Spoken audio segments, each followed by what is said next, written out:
হাজার অসুবিধা কষ্ট যাই হোক না কেন, সংসারের কাজ গুছিয়ে করার পরে না সারাদিন পরে একটা অন্যরকম তৃপ্তি বা শান্তি তো আসেই। আর এই যে গুছিয়ে করার কাজ করার মধ্যে যে কি ভালো লাগা আসে, সেটা একমাত্র যারা গুছিয়ে ঠিকঠাকভাবে পরিপাটি করে কাজ করে। তো সংসার মানেই তো সেই কাজকর্ম গুছিয়ে তো করতেই হবে, এক কোনোটাকে বাদ দেওয়া যায় না, এই হচ্ছে ব্যাপার। হ্যালো, গুড মর্নিং বন্ধুরা, আশা করি আপনারা ভালো আছেন। আমিও ভালো আছি। আজ সকাল সকাল একদম কিচেন থেকে আপনাদের সাথে নিয়ে ব্লগটা স্টার্ট করছি। তো শতাব্দীর গৃহসজ্জার ব্লগে আরও একবার আপনাদের সবাইকে স্বাগত।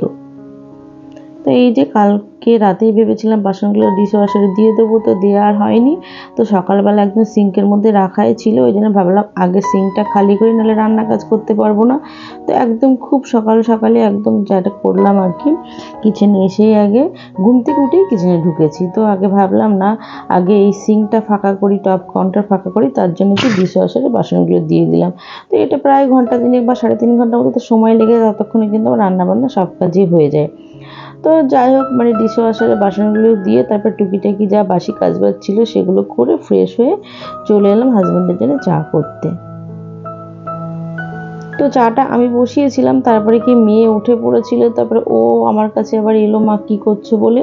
তো ততক্ষণে আমি আবার অন্য কাজে ব্যস্ত হতে, তো আমি চাটা বসিয়ে দিল, শেষমেশ কিন্তু চাটা কমপ্লিট করলো বা চাটা করলো মেয়েই।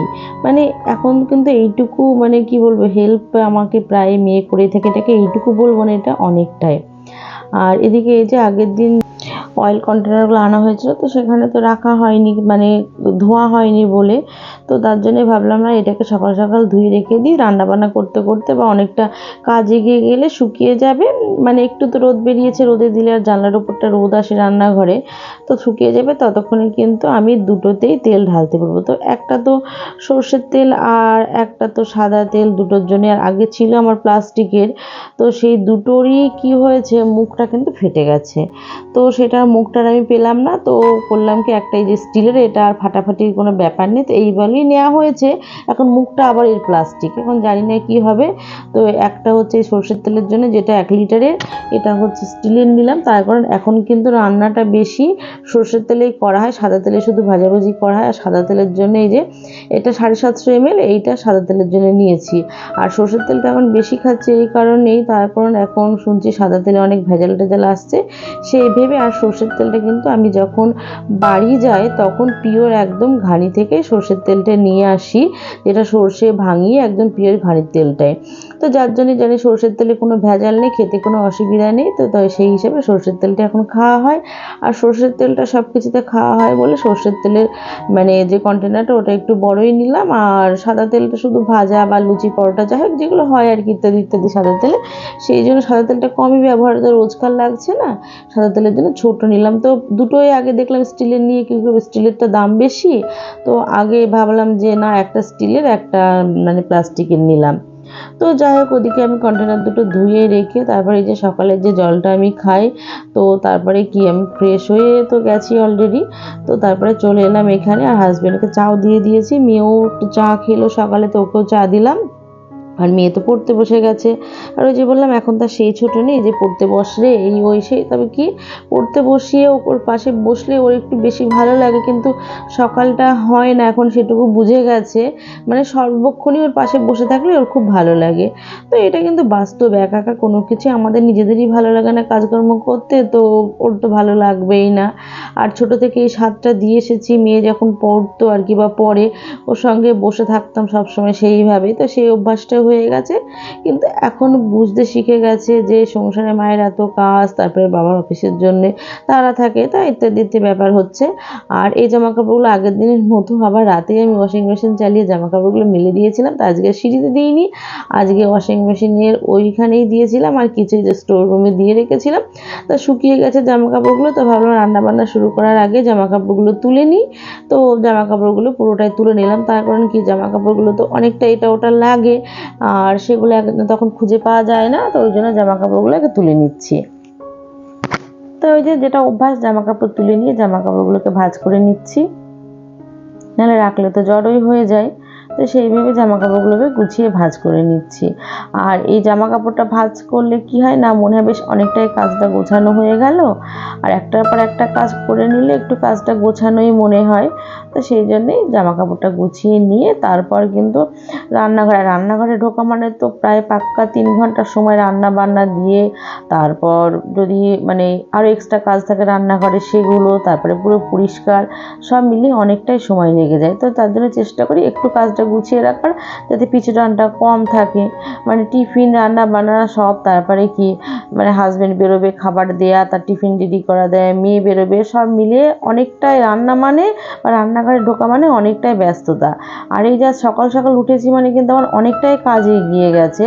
তবু আজকে ইচ্ছা আছে মানে উপর নিচ সবই পরিষ্কার করব, মানে সিঁড়ি টিড়িগুলো যেমনি নর্মালি তো মোছা টোছা হয়, একটু ইচ্ছা আছে ভালো করে পরিষ্কার করার। এখন দেখা যাক কতদূর কী করতে পারি, এই হচ্ছে ব্যাপার।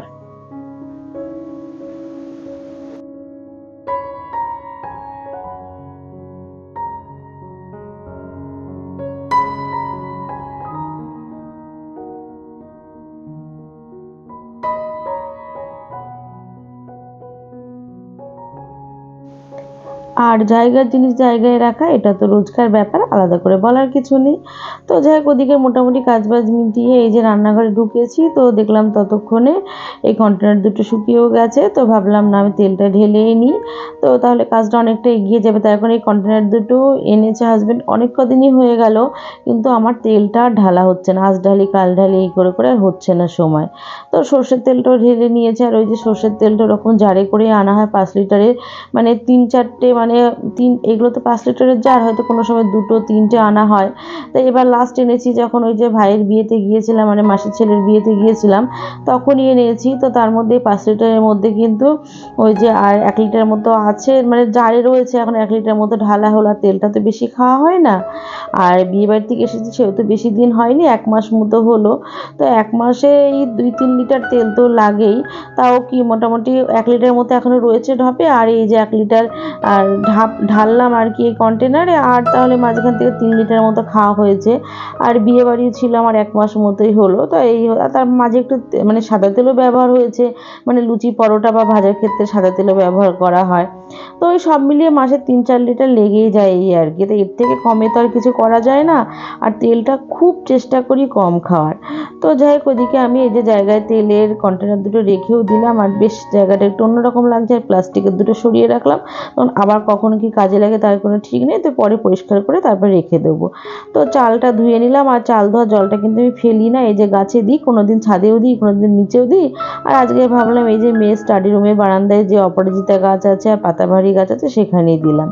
তো এখানে রান্না বসিয়ে দিয়েছি, 5 মিশালি সবজি হচ্ছে এখানে। 5 মিশালি মানে 5 রকম নেই, হয়তো মানে 9 রকমের সবজি আছে। ডাঁটা, কুমড়ো, বেগুন, শিম, ঢ্যাঁড়স, পটল, আলু, বিনস, গাজর, তো কত রকমের সবজি আর কি। তো কিচ্ছু না, জাস্ট পাঁচফোড়ন, শুকনো লঙ্কা, তেজপাতা ফোড়ন দিয়েছি, আর একটু কাঁচা লঙ্কা চিড়ে দিয়েছি, এই আর কি। এইভাবে তরকারিটা কিন্তু আমরা প্রত্যেকেই খেতে ভালোবাসি, মানে আমি, মেয়ে, হাজবেন্ড। আর এই তরকারিটা মানে আমার মা এত কিছু দিত না, মানে এই বিনস গাজর টাজর এগুলো দিত না, কিন্তু কুমড়ো, ডাঁটা, আলু দিয়ে মা তরকারিটা করতো, খেতে কিন্তু আমার বেশ ভালো লাগতো আর কি। তো যাই হোক, মায়ের মতো কোনোদিনই স্বাদ আনতে পারি না, তো এরকমই করি আর কি। আর এদিকে হচ্ছে মানে এই যে ছোটো মাছ তো থাকেই আমার সপ্তাহে একদিন। তো ছোটো মাছ বলতে এটা 5 মিশালি মাছ আছে এর মধ্যে, মানে মানে মুরলা, পুঁটি, আর ওসব নানান রকম মাছ আছে। তো সেটা দিয়ে জাস্ট একটু আলু, পটল, এই যে টমেটো, লঙ্কা দিয়েই মাছটাকে একটু মানে কি বলবো, রসা রসার মধ্যেই করা হচ্ছে, একটু মাখা মাখা তরকারি। আজকে আর কোনো ডাল হবে না, তারপর মেয়েও ডাল খায় না, আমিও ডাল খাই না, আর শুধু সেই হাজব্যান্ডের একবেলার জন্য ডাল করে, ডালটা নষ্ট হয়। তো এদিকে কিন্তু আমার এই যে রান্না প্রায় হয়েই এসেছে, আর বেশ মাছটা কিন্তু দেখতেও ভালো লাগছে, খুব সুন্দর গন্ধ উঠেছে, মানে যেটা একদম বাঙালিতে বলে পুঁটি মাছ চচ্চড়ি, মানে সেই রকমই হয়েছে। আমি একসঙ্গে বসাইনি, আলু পটলটাকে নাড়াচাড়া করে নিয়েছি, যেহেতু পটলটা এখন সবে সে উঠেছে, একটু কিরম জল ঠাসা পটল হয়, তো যার জন্যে একটু ভালো করে আলু পটলটা নেড়ে চেড়ে নিয়ে তারপর আলাদা করে মাছটা দিয়েছি। আর যেটাকে পুঁটি মাছ চচ্চড়ি মানে আগে মা করতো বা আমার দিদা করতো, দেখতাম একসঙ্গে সব বসাতো, সেটা অন্যরকম, কিন্তু গন্ধটা কিন্তু খুব সুন্দর উঠেছে পুঁটি মাছের।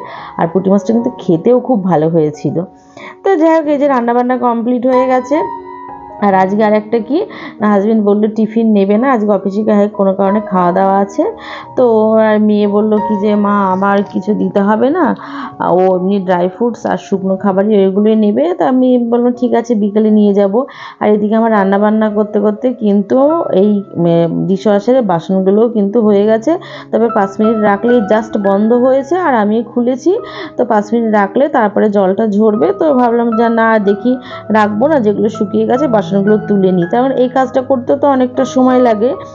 আর ওদিকে হয়েছে কি রান্না বান্না করতে করতে তো অনেকটাই বাসন পড়ে। তো সেই বাসনগুলো কিন্তু আমি রান্না করতে করতেই মেজে নিয়েছি, মানে যেগুলো ডিশওয়াশারে দেওয়া যায় না আর কি। তো তার সঙ্গে এই যে দু একটা থালা পড়েছিল সেগুলোই মেজে নিয়েছি।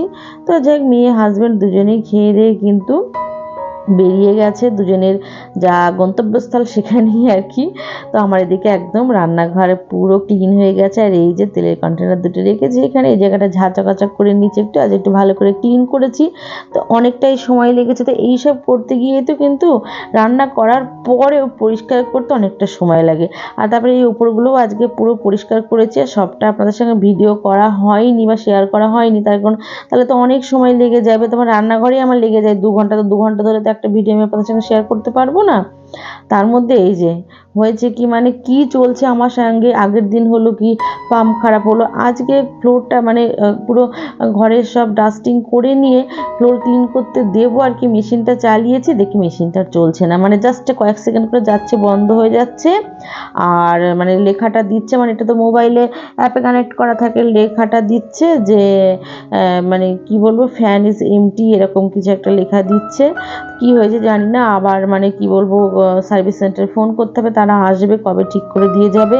তো যাই হোক বছরখানিক পরে এই যে আবার কি বলবো ঘর মুছছি। তা যাই হোক এগুলো রেখে দিয়েছিলাম ঠিকঠাক করে, নাহলে এখন সমস্যায় পড়তাম। তো এই পুরো ঘর অনেক দিন মুছিনি না, মানে এইভাবে মুছতে কিন্তু একটু কষ্টও হচ্ছিল। আর ওই যে ভেবেছিলাম আজকে সব ক্লিন করবো, মানে সব মানে কি আজকে ইচ্ছা আছে নিচের ঘরগুলো একটু মুছবো।